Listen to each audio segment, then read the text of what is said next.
Pansamantalang isinara ng Quezon City Government ang Culiat Bridge matapos maapektuhan ng sunog nitong weekend. Una rito, ininspeksyon ni QC Mayor Joy Belmonte ang nasabing tulay at tiniyak din ang tulong sa mga pamilya na naapektuhan ng sunog. Si Mary Ann Bastasa ng Radyo Pilipinas sa sentro ng balita. Maaga pa lang nakabantay na ang mga tauhan ng Traffic and Transport Management Department ng Quezon City Local Government dito sa Culiat Bridge sa Congressional Avenue.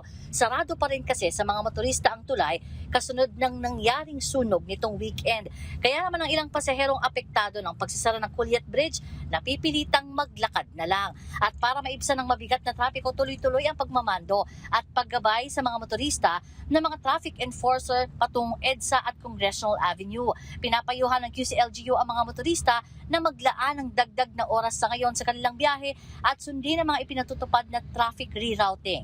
Para sa mga sasakyang mula sa Mindanao Avenue na patungong EDSA, maaaring dumaan sa Congressional Avenue, kumanan sa Oblates Father Street, kumaliwa sa Villa Socorro Street, saka kumaliwa sa Seminary Road bago dumiretso patungong EDSA.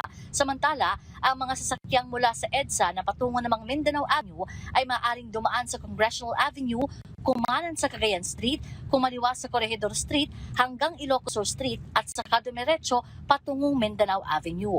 Una na nag-inspeksyon kahapon si Quezon City Mayor Joy Belmonte sa tulay para iutos ang agarang pagsasailalim sa structural inspection sa tulay at matiyak ang ligtas na pagdaan dito ng publiko. Tiniyak naman ng LGU na ligtas at pansamantalang nanunuluyan sa evacuation center ang nasa 38 pamilyang naapektuhan ng sunog.